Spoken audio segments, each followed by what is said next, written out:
Sempre que eu pergunto o que causou a Primeira Guerra Mundial, me respondem que foi a partilha da África, ou que foi os Balcãs, ou que até mesmo o assassinato do Francisco Ferdinando, o Grão-Duque da Áustria-Hungria.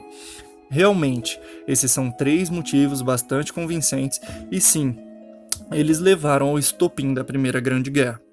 Mas eu vou dizer para vocês que não são só esses motivos. Não são só esses motivos que levaram à Primeira Grande Guerra. Hoje eu vou explicar para vocês o outro motivo que levou à Primeira Guerra Mundial. Então sejam muito bem-vindos ao canal e vamos dar uma olhada nessa história.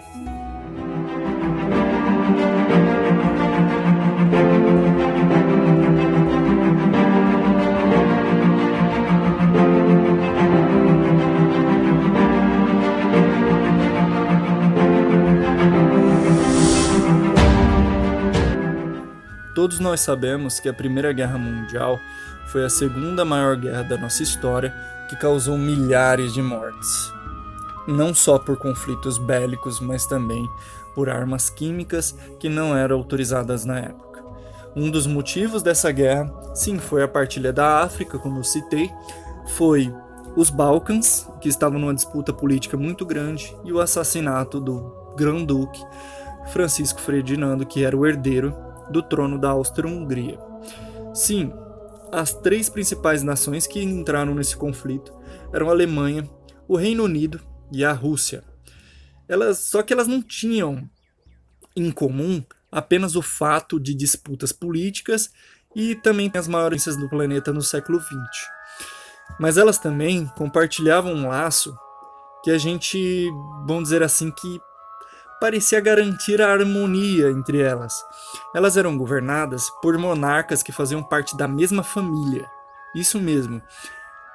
Vou explicar. A Rainha Vitória, do Reino Unido, que reinou por 63 anos até 1901, acabou gerando vários descendentes. E esses descendentes, por fim, culminaram nos três imperadores dessas três grandes nações. Vamos dizer assim que eles não eram parentes distantes. O Kaiser alemão Guilherme II, o primeiro a declarar a Primeira Guerra, era neto mais velho da Rainha Vitória. Seu oponente russo, o César Nicolau II, era casado com Alexandra, outra neta de Vitória, a favorita da monarca, da monarca britânica, para dizer a verdade. Tanto Guilherme quanto Nicolau eram primos irmãos de George V, que também George V era neto da Rainha Vitória, que decidiu entrar na Primeira Guerra Mundial ao lado da Rússia e da França. Pois bem, eles não eram os únicos soberanos que ela teve 9 filhos, 42 netos com o marido, o príncipe alemão Albert de Saxe-Coburgo-Gotha. Sim, os descendentes do casal chegaram a ocupar os tronos de 10 nações europeias, razão pela qual a monarca recebeu o apelido de Avó da Europa.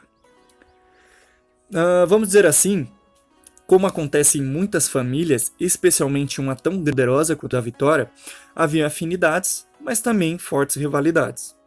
E foram essas tensões reais que acabariam por se tornar o plano de fundo para uma guerra que envolveria todo um continente, causando esses milhões de mortes que a gente conheceu aí. Mas vamos explicar um pouquinho dessa história. Uma das coisas que mais surpreende os historiadores sobre essa Primeira Guerra é que ela conseguiu unir dois países que não eram, assim vamos dizer, muito próximos na história, que era o Reino Unido e a Rússia, contra uma nação que era tradicional aliada britânica, o Império Alemão. Alguns acreditam que para entender isso é preciso voltar na história do clã Saxe-Coburgo-Gotha, do marido da Rainha Vitória. A semente da discórdia pode inclusive ser atribuída a dois eventos em particulares: os casamentos dos dois filhos mais velhos de Vitória e Albert, também chamados de Vitória e Albert. Vicky, que era o apelido conhecido assim da mais velha dos 9 irmãos da Rainha Vitória, se casou em 1858 com o príncipe herdeiro da Prússia, que anos mais tarde se tornaria Frederico III da Alemanha, depois lá da unificação alemã. Albert, o primeiro filho do sexo masculino e herdeiro do trono sétimo da Inglaterra, do Reino Unido, né? Se casou em 1863 com a princesa Alexandra da Dinamarca. Ambos os patrimônios orquestrados pela Rainha Vitória. Ela prepararia o terreno para que aconteceria meio século depois. Mas a princesa Vicky e o príncipe Frederico deram à luz a Guilherme após 1 ano de casado. Mas a relação com o filho mais velho e herdeiro do trono foi complicada desde o início, porque durante o parto, Guilherme estava virado de barriga da mãe, e a tentativa de tirá-lo, o médico machucou seu braço esquerdo, deixando incapaz de usá-lo para o resto da vida. Por isso que em muitas fotos e imagens a gente vê o imperador da Alemanha meio com um braço meio paralisado. A mãe de Guilherme nunca foi capaz de relacionar com o que considerava um defeito do filho, ela considerava meio que era um defeito, e manteve com ele uma relação bem distante ao longo da vida. Diametralmente oposta, vivida pelo primo de Guilherme, o George, o segundo filho do príncipe de Gales, Albert e Alexandra. Vamos dizer assim que o filho mais velho o irmão mais velho de George, Albert, faleceu antes de herdar a coroa. Alexandra da Dinamarca foi uma mãe particularmente amorosa para os seus 6 filhos. Muitos a associam a outra princesa de Gales, que viveu muito tempo depois, mais ou menos ali na década de 90, a princesa Diana Spencer, mais conhecida como Lady Di, uma vez que as duas eram adoradas pelo povo e eram consideradas mães exemplares. Mas diferentemente de Diana, Alexandra era estrangeira, fato que desempenhou um papel bastante importante na dinâmica familiar. Como Alexandra era uma grande defensora de seu país, a Dinamarca, ela se sentiu muito ofendida quando parte de sua nação foi anexada pela Prússia e pela... Por esse motivo, sua família tinha pouca relação com Vicky e Frederico, e os primos Guilherme e George não tiveram uma convivência muito próxima. Em vez disso, o futuro rei britânico tinha uma relação fraterna com Nicolau, então futuro César da Rússia, que é o Nicolau II. Isso se deve ao fato de que Nicolau era filho de Dagmar da Dinamarca, irmã de Alexandra, que se casou com Cesarevich, que é o nome dado ao herdeiro do trono russo, que na época era Alexandre. A gente pode explicar também porque George V e Nicolau II eles tinham meio que uma semelhança bastante notável, né? A aparência dos dois eram bem parecida. As irmãs Alexandra e Dagmar eram muito próximas e conhecidas por reunir suas famílias todo o verão na Dinamarca, com um vínculo entre a realeza do Reino Unido e da Rússia, um laço que se tornaria mais forte quando o jovem Nicolau se apaixonou por Alice de Hesse, a filha alemã Alice do Reino Unido, terceira filha de Vitória e Albert, que faleceu quando seus filhos eram pequenos. Ao ficar sob os cuidados da avó materna, Alice teve uma relação particularmente próxima com Vitória, a aproximação da monarca e o César russo, de quem ele inicialmente desconfiava um pouco. O que levou meio ao distanciamento, a gente pode dizer que, em contrapartida, o Guilherme da Alemanha, o imperador, e seus 7 irmãos e irmãs, e também, não eram convidados para esses encontros de verão que eram organizados por Alexandra e Dagmar. O futuro Kaiser tampouco seria capaz de se entrosar com a família britânica durante seus encontros anuais na famosa regata real de Cowes, conhecida como King's Cup, a Copa do Rei, na ilha de Wight. Os historiadores afirmam que o que começou uma rivalidade esportiva e o seu tio, o futuro rei Eduardo VII, esse rei que sucederia Vitória em 1901, acabou se tornando uma competição para ver que país tinha o maior poderio marítimo. O primeiro rompimento das relações das famílias ocorreu em 1881, após a morte do pai de Guilherme, o imperador Frederico III, que conseguiu reinar apenas por 99 dias, devido a um câncer na garganta. A primeira coisa que Guilherme morreu foi ordenar aos militares que cercassem o Palácio Real onde sua mãe, a princesa Vicky, ainda vivia. Ele fazia isso em busca de todos os documentos do monarca, que ao contrário do filho, era liberal e apoiava um sistema de monarquia constitucional. Isso ofendeu profundamente o herdeiro do trono britânico, o irmão mais velho de Vicky. Guilherme se identificava muito mais com o autoritarismo russo e era um grande admirador do César Alexandre III, o pai de Nicolau. Só que Alexandre, um homem de família, ficou horrorizado com o desrespeito que o novo imperador alemão tinha trazido ao pai assim que ele faleceu. Fazendo ouvidos de mercador a rejeição que gerava ali ao novo Kaiser, ele estava convencido de que poderia controlar a política externa do Segundo Reich, meio que mãos de ferro ali, né, o Guilherme. Em 1890, ele demitiu o chanceler Otto von Bismarck, que era conhecido praticamente como o arquiteto da unificação alemã na época. Isso acabou colocando uma pá de cal na aliança entre a Alemanha e a Rússia. Em seu lugar, o César Alexandre assinou um pacto com a França.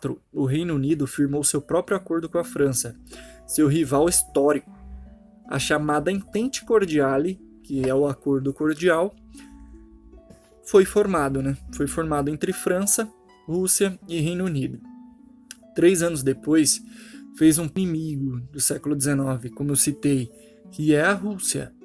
Cercado por outras potências, a Alemanha se aliou ao único poderoso que sobrou, que é o Império Austro-Húngaro.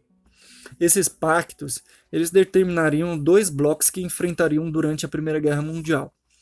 E esse estopim do conflito foi, como eu citei no começo do vídeo, o assassinato do arquiduque Francisco Ferdinando da Áustria, que era o herdeiro do trono austro-húngaro e da esposa Pia, em 1914, durante a visita a Sarajevo, capital da Bósnia e Herzegovina.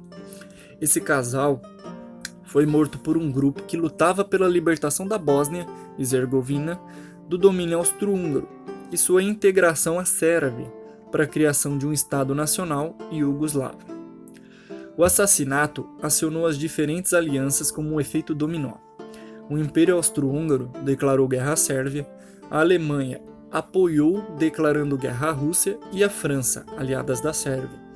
Quando as tropas alemãs invadiram a Bélgica para chegar à França, violaram a neutralidade do país, levando o Reino Unido a se juntar à Rússia e à França na chamada Tríplice Entente. Em 1915, a Itália se juntou a eles, os Estados Unidos fez o mesmo em 1917. Na guerra, era formado, como tu sabe, pela Alemanha, Áustria-Hungria e o Império Turco-Otomano, a chamada Tríplice Aliança. Eu vou citar só um pouquinho da Primeira Guerra Mundial, mas vocês já meio que já sabem. A Grande Guerra entre as principais potências europeias durou 4 anos e acabou provocando 17 milhões de mortos, entre soldados e civis mais ou menos.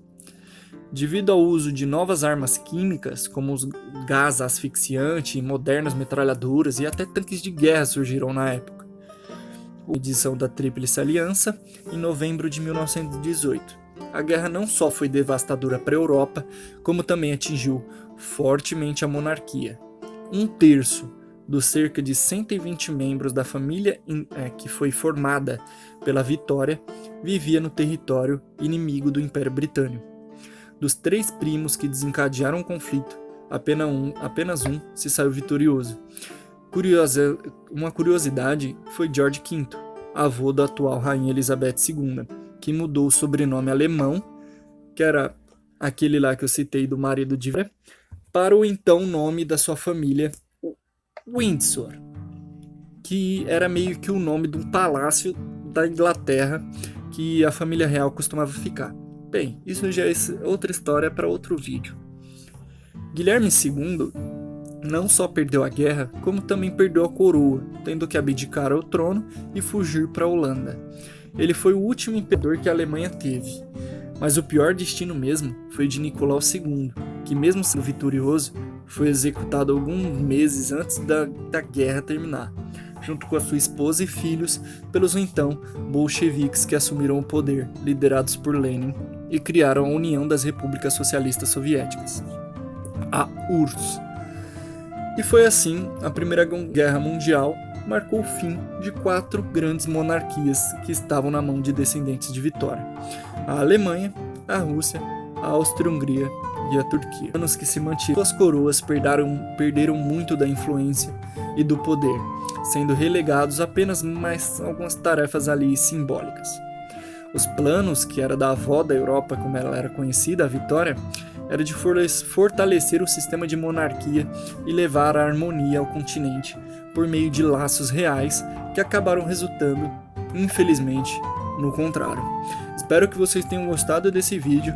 Deixem as sugestões aí embaixo dos próximos vídeos. Obrigado por terem assistido e até a próxima.